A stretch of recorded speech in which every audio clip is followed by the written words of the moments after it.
खासदार डॉक्टर सुभाष भामरेंना तिसऱ्यांदा लोकसभेची उमेदवारी जाहीर।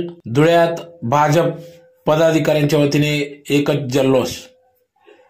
याबाबत वृत्त असे की गेल्या अनेक दिवसांपासून लोकसभेची तयारी सुरू असून त्या अंतर्गत भाजपच्या वतीने पहिली यादी जाहीर करण्यात आली। त्या यादीत देखील धुळे लोकसभा मतदारसंघाचे नाव नव्हते। या दुसरी यादी आज दिनांक 13 मार्च 2024 रोजी जाहीर करण्यात आली, ज्यात प्रामुख्याने या यादीत धुळे लोकसभा मतदारसंघाचे खासदार, विद्यमान खासदार यांची तिसऱ्यांदा लोकसभेसाठी उमेदवारी जाहीर करण्यात आली। आज जाहीर झाल्याने धुळ्यात एकच जल्लोष व्यक्त करण्यात आला।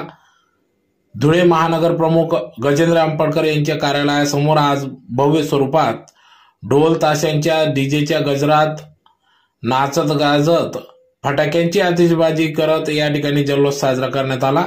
यावेळी मोठ्या संख्येने कार्यकर्ते, पदाधिकारी यांनी ढोल ताशांच्या गजरात आनंद उत्सव साजरा केला। तर खासदार डॉक्टर सुभाष भामरेंना उमेदवारी जाहीर झाल्यानंतर या ठिकाणी कार्यकर्त्यांनी एकच जल्लोष व्यक्त करीत अबकी बार फिर मोदी सरकार हा उद्देश डोळ्यासमोर ठेवत या ठिकाणी घोषणा देण्यात आल्या। अबकी बार 400 पार अशा घोषणा या ठिकाणी भाजप पदाधिकाऱ्यांनी, कार्यकर्त्यांनी दिल्या।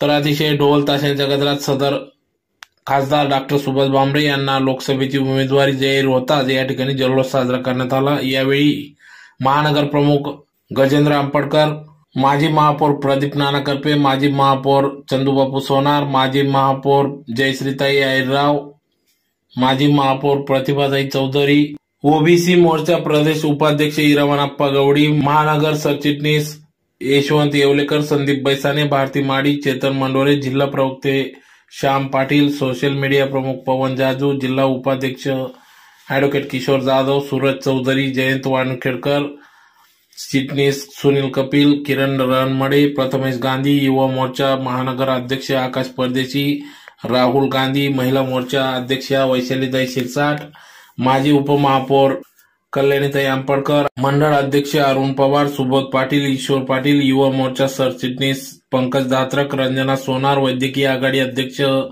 महेंद्र भामरे, सुहास अंपडकर, लोकेश विभूते, महानगर प्रमुख कार्यालय प्रमुख प्रकाश उबाडे, सहप्रसिद्धी प्रमुख अनिल सोनार, भाजपचे युवा मोर्चाचे तथा वलवाडीचे माजी उपसरपंच गोविंद चौधरी, नगरसेवक नरेश नाना चौधरी आदी सर्वच कार्यकर्ते, पदाधिकाऱ्यांनी या ठिकाणी जल्लोष साजरा केला।